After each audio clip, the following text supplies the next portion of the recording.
Kata Datuk, sebenarnya masa batu gunung tu terbakar, mereka bertiga terpisah dari kawalan dia secara batin dan berada dalam kawalan iblis yang kuasai batu gunung tu. Mereka bertiga berada di antara sedar dengan tidak, antara alam nyata dengan gaib.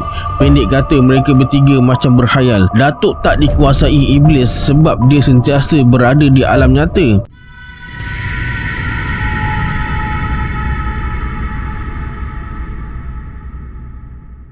A'udzubillahi minasyaitonirrajim. Bismillahirrahmanirrahim. Assalamualaikum semua, kembali lagi bersama saya Syarul. Terima kasih sebab dah klik video ni. Semoga yang menonton video ni ditambahkan rezeki dan dipermudahkan urusan dunia dan akhirat. Hari ni saya akan sambung cerita bercakap dengan jin siri 213 dan 214, yang mana terlepas siri-siri sebelum ni boleh cari di playlist bercakap dengan jin dalam channel saya ni. Jangan lupa subscribe, like dan komen dalam video ni. Kepada yang nak join grup Telegram saya dah letakkan link dekat bawah. Macam biasa, sebelum saya mulakan, jom kita baca selawat dulu. Sallallahu Rabbuna ala nuril mubin Ahmad al-Mustafa Sayyidil Mursalin. Sallallahu Rabbuna ala nuril mubin Ahmad al-Mustafa Sayyidil Mursalin. Sallallahu Rabbuna ala nuril mubin Ahmad al-Mustafa Sayyidil Mursalin. Tanpa buang masa lagi, jom let's jump to Rabak Seram.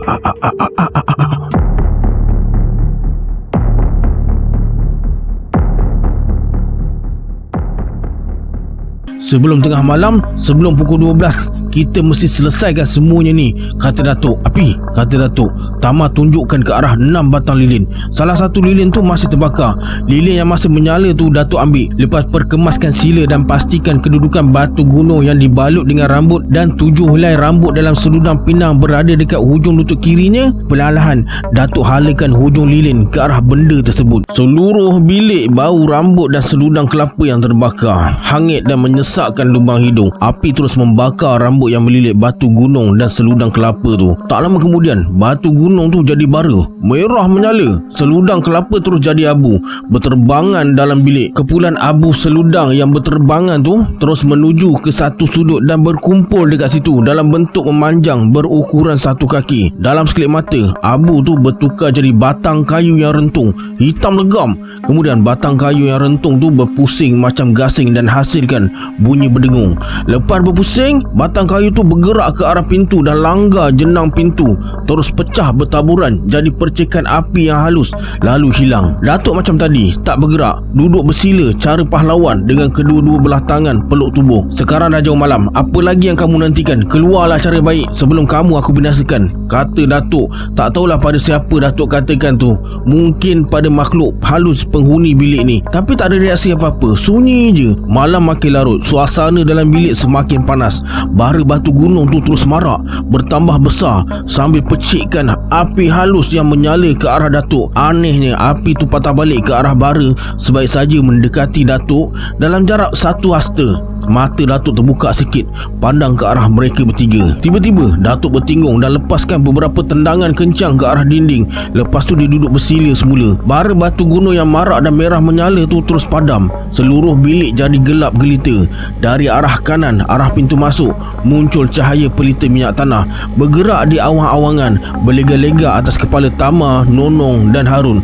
Badan yang panas serta merta terasa sejuk. Lepas tu pelita bergerak mengelilingi tubuh Datuk pula. Dalam cahaya sama-sama tu, tangan kanan Datuk bergerak pantas untuk tangkap lampu minyak tanah yang terbuai-buai mengelilinginya. Tapi tak dapat. Lampu minyak tanah tu bergerak ke arah kiri dan naik ke atas siling bilik, tergantung dekat situ untuk beberapa saat sebelum turun di permukaan lantai.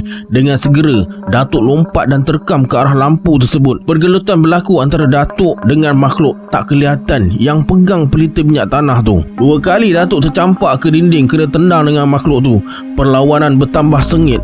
Datuk asyik jatuh dan bangun semula, melompat ke kiri, melompat ke kanan. 2 kali Tama kena libasan kain cindan sebagai makhluk gaib dekat bahagian muka. Perik dan pedihnya rasa tak tertanggung. Pipi terus membengkak. Dum! Pelita minyak tanah meletup betul-betul atas bara batu gunung yang padam. Bilik terasa bergegar. Dua keping papan dinding berlubang. Tama, Harun dan Nonong terangkat dari permukaan lantai lalu tercampak ke arah tiang. Bertindih-tindih dekat situ. Harun hempak badan Tama, Nonong hempak badan Harun. Dinding dan lantai rumah terus terbakar. Mulut macam terkunci nak menjerit. Datuk mula lemah. Perlahan-lahan dia rebah ke lantai dan mengerekut. Api di lantai terus menjala ke arah Datuk lalu mengelilingi sekujur tubuhnya dalam jarak 1 kaki. Tama tak mampu nak tolong. Kaki dan tangannya tak boleh bergerak, melekat pada tiang. Nonong dan Harun pun sama. Kemudian perlahan-lahan Datuk luruskan badan dan perhati keadaan sekitar. Api yang mengelilingi Datuk beransur kurang. Tak semarak tadi. Dari lubang dinding yang terpelohong, Tama tengok semuanya nampak gelap gelita. Terdengar bunyi hutan diselang-seli dengan suara orang menangis, mengilai dan bunyi macam orang tengah makan daging. Berdecik-decik bunyinya. Tama jadi cemas. Nonong dan Harun dah tak bermaya. Lembik semacam, mata nampak kuyu. Keadaan mereka macam orang kena pukau angin. Berdasarkan apa yang mereka alami, Tama yakin kedua-duanya tak sedar atau dapat lihat apa yang berlaku dalam bilik. Datuk dah boleh bangun dan duduk bersila macam pendekar. Api yang marak terus padam. Seluruh bilik penuh dengan asap nipis. Tercium bau kemenyan. Dalam gerakan asap nipis yang lembut tu, ada kelibat lembaga yang tingginya cecah sampai ke siling bilik. Bau kemenyan bertukar jadi bau yang amat wangi. Lembaga yang tinggi tu jadi semakin rendah dan berhenti dalam ukuran tinggi manusia biasa. Lembaga tu renung tajam ke muka Datuk yang masih berusaha kumpulkan tenaganya. Tiba-tiba Tama teringatkan sesuatu. Rasanya dia pernah tengok lembaga tu sebelum ni. Serta-merta lembaga tu gaib, kemudian muncul semula dan hilang balik. Begitulah yang terjadi selanjutnya. Silih berganti, hilang timbul, buat kepala terasa pening, pandangan jadi berpindah, tekak terasa loya. Gerakan lembaga tu terlalu cepat dan keluarkan cahaya dalam bermacam-macam warna. Tiba-tiba ada sesuatu tekan halkum Tama sampai meleleh alio dia. Tama tak dapat bergerak. Datuk masih lagi usaha untuk pulihkan tenaga yang banyak keluar masa pertarungan tadi. Dia buat senaman harimau bangkit dari tidur. Nonong terbatuk. Dalam masa yang sama terdengar suara Harun merintih, tahan sakit. Tama tak dapat buat apa-apa disebabkan tak boleh toleh ke kiri dan ke kanan. Tama hanya perhati ke arah Datuk dan lembaga aneh tu. Rasa silau dan pedih mata. Kepala semakin pening. Denyutnya mula terasa. Tama terus termuntah, tapi hanya muntah angin dengan bau yang tak menyenangkan je. Lebih dari 5 kali Tama termuntah sampai lembik badan dia. Bila perut dah okey dan rasa nak termuntah tu pun dah hilang, Tama ingat balik. Lembaga manusia yang berdiri pandang Datuk tu memang dia pernah jumpa sebelum ni. Cuma yang bezanya dari segi pemakaian. Dulu lembaga manusia tu pakai baju Melayu teluk belanga yang koyak di bahagian bawah, songkok putih, kain plekat. Di bahu kanannya tersangkut kain hitam dan berwajah garang. Sekarang ni wajahnya lembut, tak bermaya, putih macam kapas. Misainya kemerah-merahan. Sebahagian wajahnya dibalut dengan kain hijau macam serban. Rambutnya yang kemerah-merahan tu panjang sampai ke leher. Memang sah, inilah orang yang saya jumpa dengan Datuk masa pulang solat jemaah subuh dari masjid raya, jerit Tama. Tapi tak ada siapa yang dengar jeritan tu. Suara Tama tak terkeluar. Perlahan-lahan lelaki tua berwajah putih tu alihkan pandangan pada Tama sambil tersenyum sinis. Datuk yang dah berjaya kumpulkan tenaga terus bangun dan berdiri, bertentang mata dengan orang tua berwajah putih tu. Kemudian perlahan-lahan Datuk jarakkan kedudukan kaki kiri dengan kanan dan perkemaskan ke kuda kakinya untuk berjaga-jaga. Mana tahu tiba-tiba orang tu serang dia.